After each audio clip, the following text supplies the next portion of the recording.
말씀은 우리가 여러 번 들었던 내용입니다. 대부분 또 잘 알고 있는 내용입니다. 100마리의 양 중에 한 마리 양을 잃어버린 목자의 이야기이죠. 이 말씀에서 중요한 이슈 한 가지는 어떻게 한 마리를 잃어버릴 수 있었을까 하는 그런 질문입니다.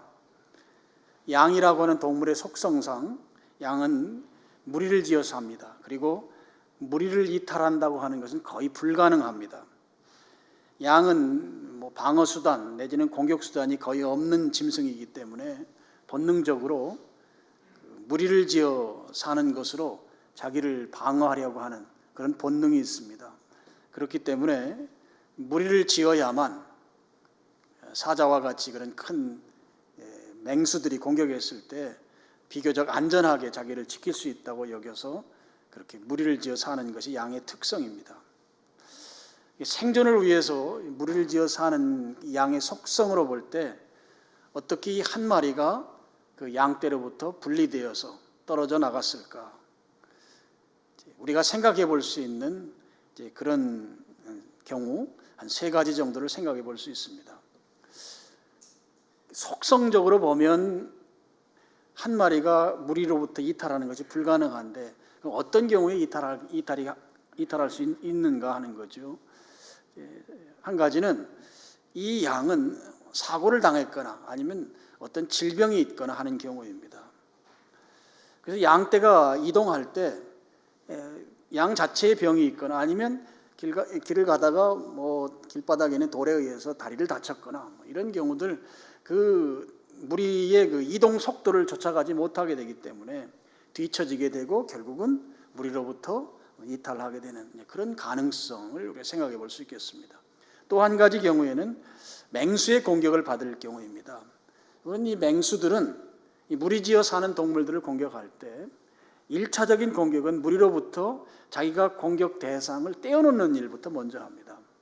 우리가 텔레비전 같은 데서 그 동물들 사는 이 프로그램 같은 걸 보면 그 맹수가 공격할 때 먼저는 그 무리에서 분리시키는 일을 먼저 하죠. 그리고 2차적으로는 이제 그 한 마리를 집중해서 공격해서 이제 결국은 이제 먹이로 삼는 것이 맹수의 공격의 특성입니다. 그럼 무리에서 떨어져 나갔다고 할 때에 이 양은 1차적으로 맹수의 공격을 받아서 무리로부터 분리된 상태. 그렇지만 분리되었더라도 맹수의 공격을 피하려고 도망치게 되겠죠. 이 도망치는 과정에서 무리로부터 이탈한 경우를 우리가 생각해 볼 수 있겠습니다. 그 다음에 3번째의 경우는 상당히 드문 예라고 볼 수 있겠는데요. 그 자기가 어떤 그 꼴을 뜯다가 목초지에서 자기 먹는 것에 집중하다가 무리로부터 이제 분리되는 그런 경우를 좀 생각해 볼 수 있겠습니다.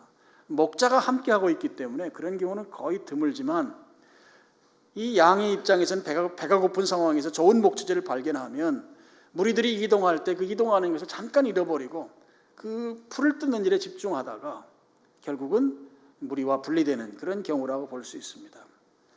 처음에는 꼴을 뜯어 먹고 있기 때문에 이 양은 굉장히 행복했을 것입니다. 그런데 조금 지나서 이제 포만감을 느낍니다. 그러면 그 포만감 속에서 보면 자기는 이미 외톨이가 되어 있고 떨어져 있다는 사실을 발견하게 되겠죠. 그렇게 되었을 때 그때부터는 지금 잠깐 전까지만 해도 포만감에 행복했지만 이제는 불안과 두려움과 공포의 시간이 이 양에게 도달하게 되는 것이죠. 무리지어 사는 짐승의 속성은 무리를 이탈하는 것이 거의 불가능하다. 그럼에도 불구하고 이 한 마리가 이탈했다고 하는 것을 우리가 가진 지혜로 상상해 볼 때 사고를 당했거나 질병에 걸렸거나 아니면 맹수의 1차적인 공격으로 인해서 도망치다가 분리되었거나 아니면 좋은 목초지에서 풀을 뜯다가 그 풀 뜯는 일에 정신이 팔려서 무리로부터 떨어진 경우 이런 경우들을 우리가 상정해서 생각해 볼 수 있겠습니다. 그러나 이제 중요한 것은 무리로부터 떨어져 나갔을 경우에 여러 가지 이유들에 의해서 떨어질 수 있습니다만 그 양에게 앞으로 닥칠 분명한 현실 상황은 이제 곧 큰 화를 입게 된다고 하는 것입니다.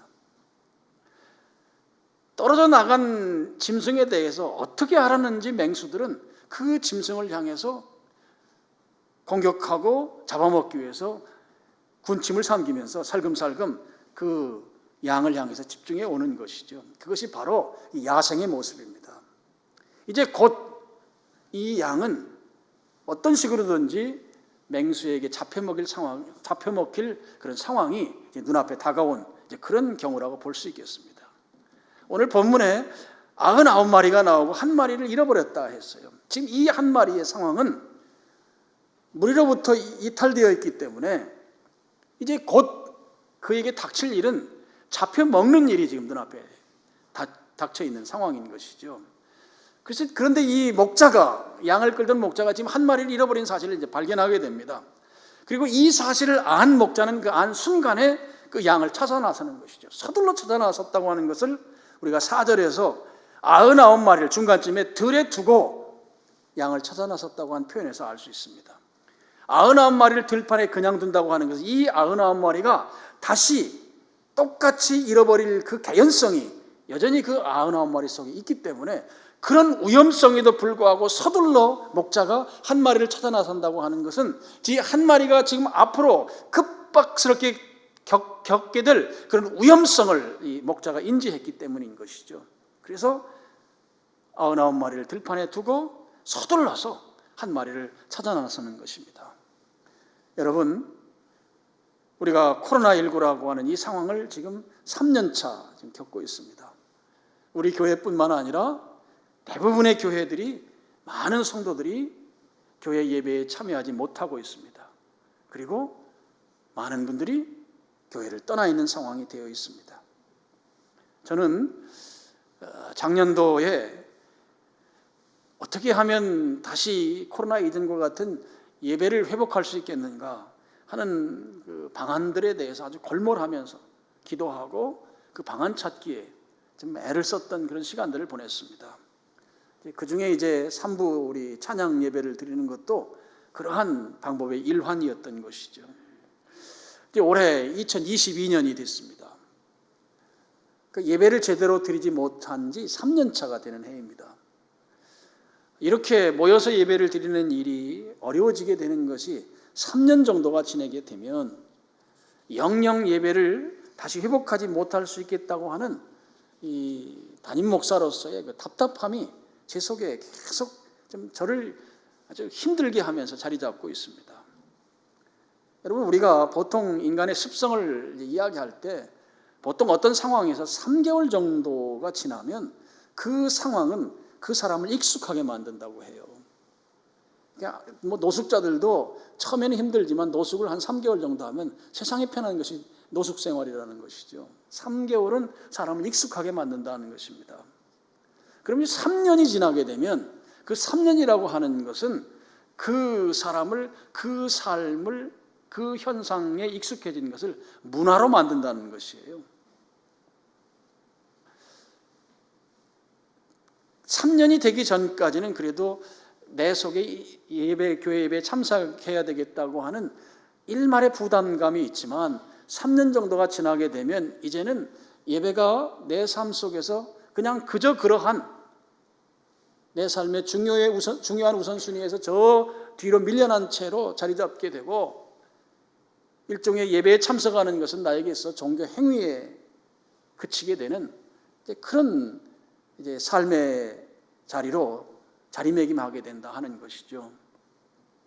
그래서 이제는 3년 정도가 지나게 되면 예배에 참석하지 않아도 아무렇지도 않게 되는 거예요.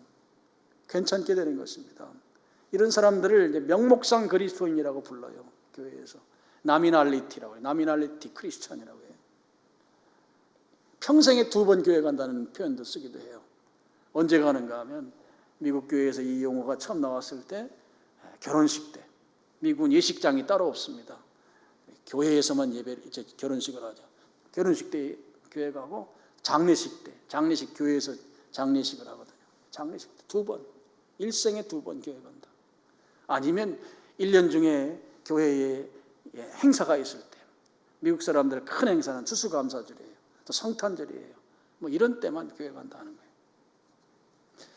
그래서 이런 상태가 고착화되고 문화화돼서 이제는 예배 생활에 예배를 안 드려도 아무렇지도 않은 느낌도 없는 나미날리티 크리스찬으로 살아가게 된다고 했을 때 이게 이제 3년이 지나면서 이 금년이 어떻게 보면 이제 마지노 라인이 된 거예요.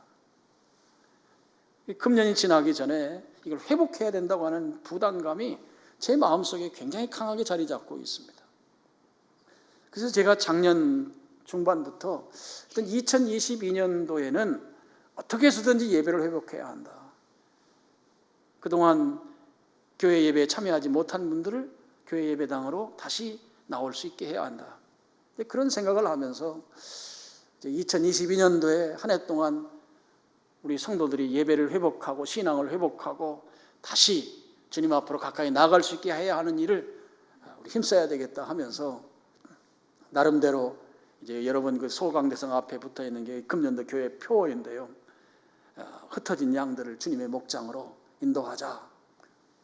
이제 그런 마음으로 이제 내년도를 준비해야 되겠다. 그러니까 올해를 준비해야 되겠다. 그러면서 이제 작년도에 준비하면서 있을 때에 작년 9월 달에 9월 말에 교단 총회가 있었습니다. 우리 교단의 총회장으로 수원 중앙침례교회 고명진 목사님이 총회장님이 되셨어요. 근데 그분이 섬기는 교회가 제가 볼 때 한 수십억 원을 교단에 지원해서 전 교단적으로 전도 운동을 하겠다고 하는 그런 총회장으로서 사역 계획을 발표하셨습니다. 이른바 100만 베프티스트 전도 운동이에요. 여러분 그 포스터 한번 보여주시면 100만 명, 우리 교단 총 전체 교인 수가 100만 명이 안 됩니다. 한 80만 명 정도 된다고 해요.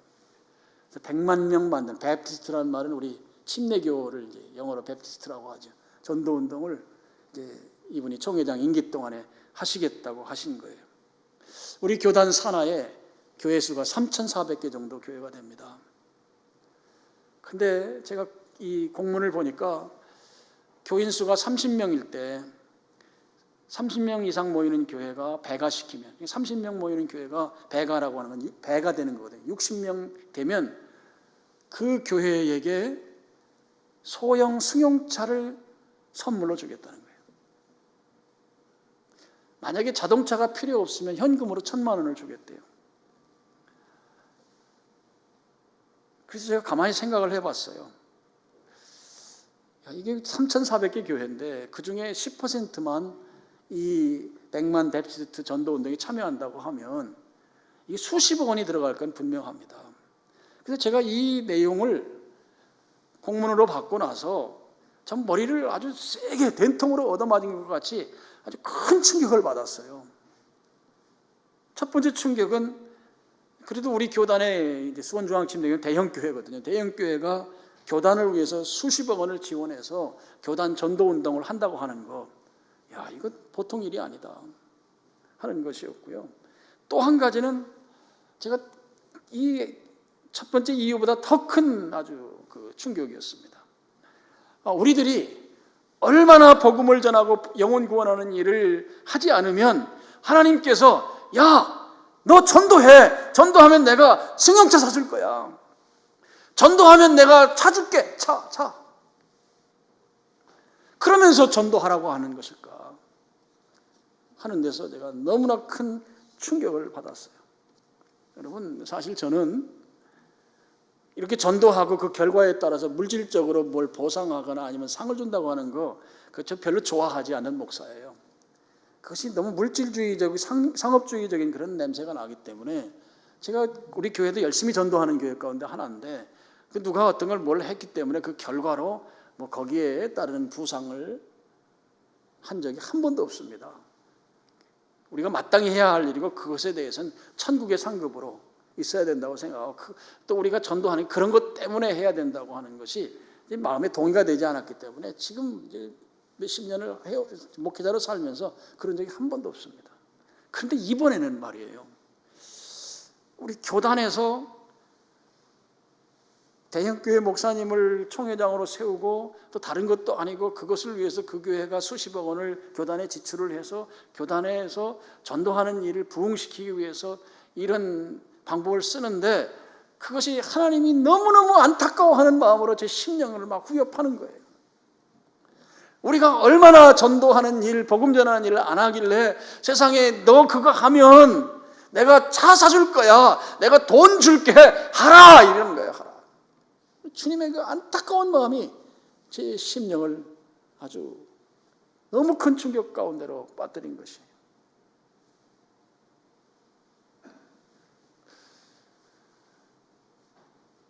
저는 그런 생각도 했어요. 주님 오실 때가 가까워진 것 같은 그런 강한 느낌입니다. 예전에 이런 일들을 했던 적이 거의 없었기 때문에 이렇게 교단적으로 이런 일들을 하고 있고 이런 걸 보면서 지금 빨리 영혼 추수에 대한 주님의 마음이 계속 우리에게 지금 말씀하고 계신 게 아닌가 하는 생각을 하게 된 것이죠.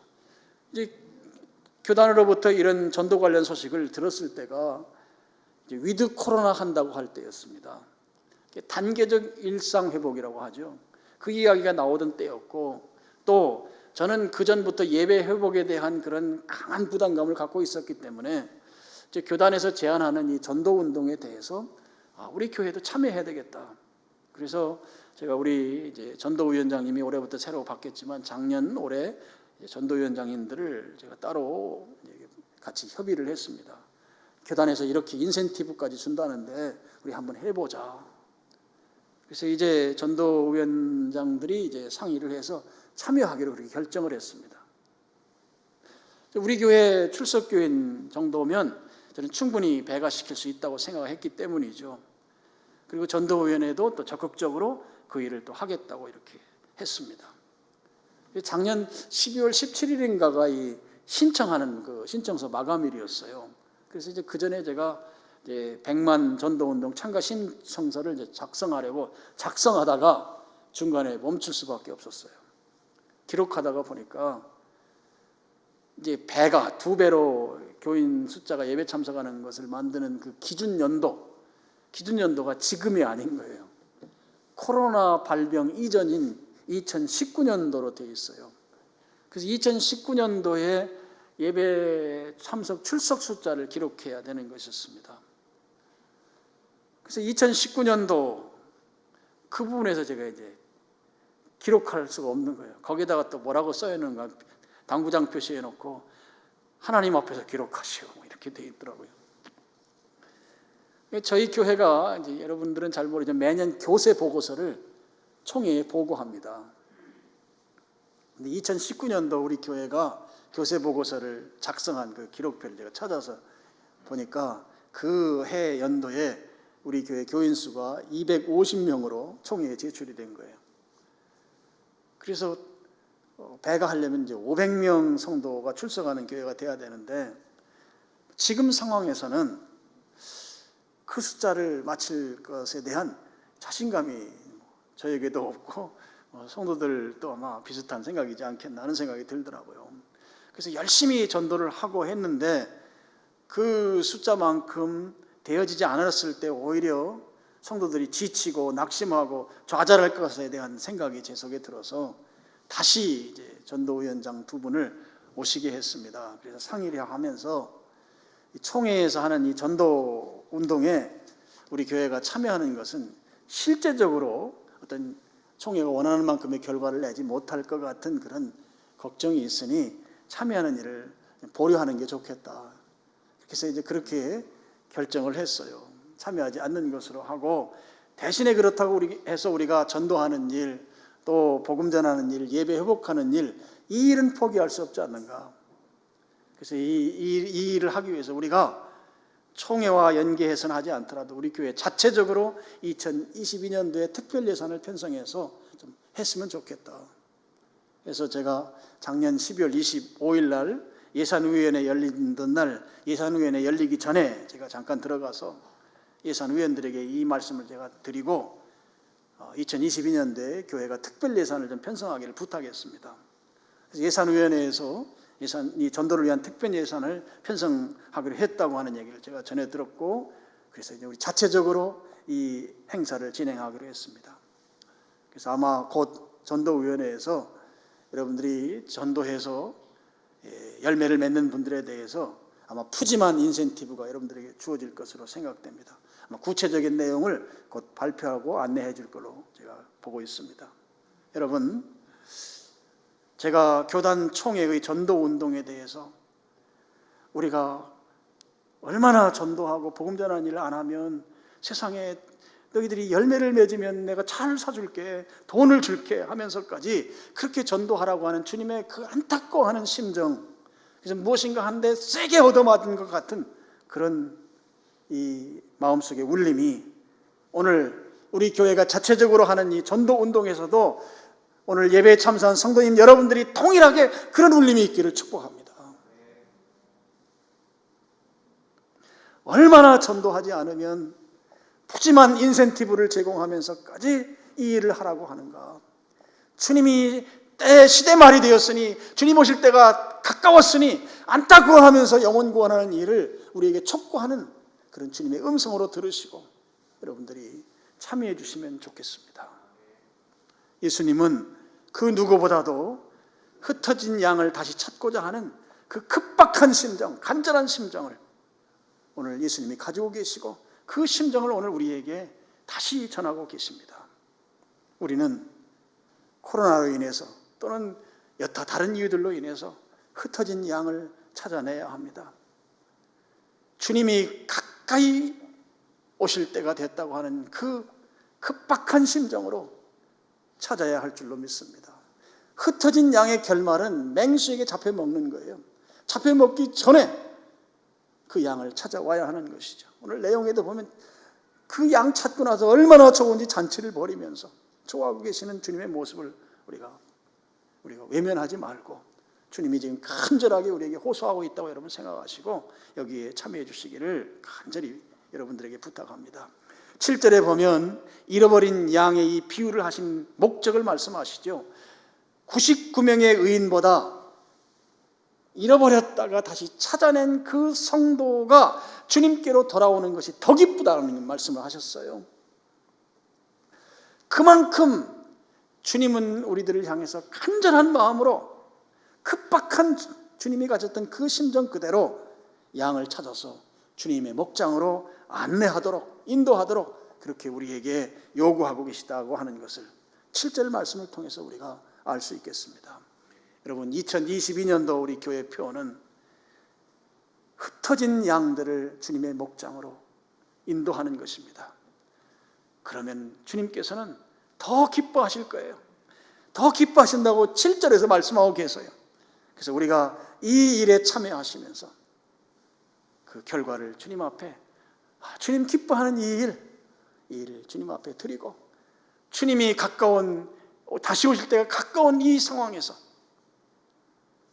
잃어버려서는 안 되는 그 양, 그 성도, 흩어져서 맹수의 먹이가 되기 직전에 있다고 하는 이 절박감을 가지고 그들을 찾아서 주님이 기뻐하시는 자리로 그렇게 인도하는 여러분들 다 되실 수 있기를 주님의 이름으로 축원합니다. 아버지 하나님 감사합니다. 2022년 새해